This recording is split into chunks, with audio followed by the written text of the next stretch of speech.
Even on Christmas Eve, Governor Greg Abbott and the Texas state government could not stop their political stunts.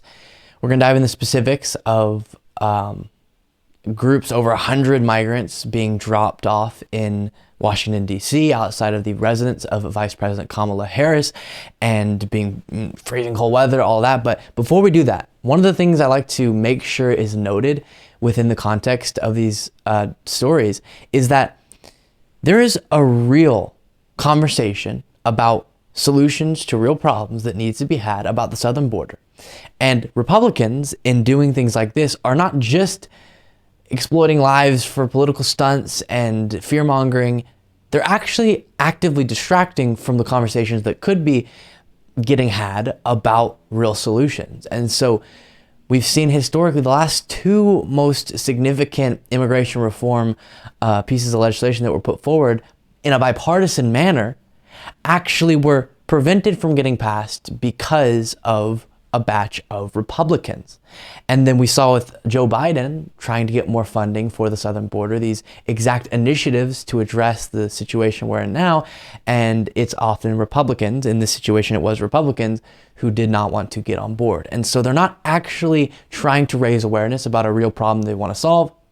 They're instead fear-mongering because it's good for political purposes, and it's so enraging to watch. If we actually cared as a country, we would more significantly invest in programs to take care of, to respond to, getting the proper resources in places, for example, right now, like El Paso, that because of the rolling back of Title 42 is logistically strained. It's a real problem that the logistical infrastructure is not there to take care of properly and significantly each individual who has come across the southern border and landed in El Paso. And if we had, as proposals have been put forward and denied by Republicans in the past, a more effective, enhanced legal immigration system and proper programs in place to respond to immigration across the southern border, we wouldn't be in the situation that we're in now, where too much strain is being put on the individuals who have limited resources in places, for example, like El Paso and other border towns. And so all of this is enraging to watch. But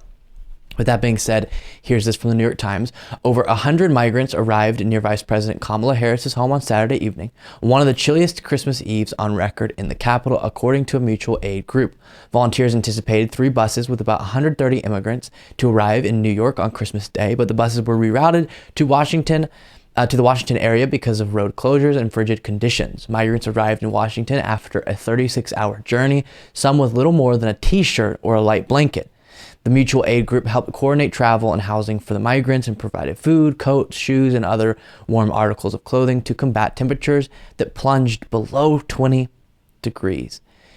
The freezing cold weather. And so one of the things we talk about a lot with this too is so many of the reasons that they cite to fearmonger about immigration and say we can't properly invest in our legal system because, oh no, that might be you trying to allow more people to go through the legal process, not have to come across in an undocumented manner because they're actually able to go through and trust that they'll have an outcome that is reasonable through our legal system, our legal immigration system. And so the obsession with, no, nobody can come and immigrate to the United States, especially not across the southern border, is getting in the way of actually the wonderful situation we could have set up that we don't. So again, I say, not only is it trying to use these human lives for a political stunt, it's also actively distracting from a human-focused, but also solution-focused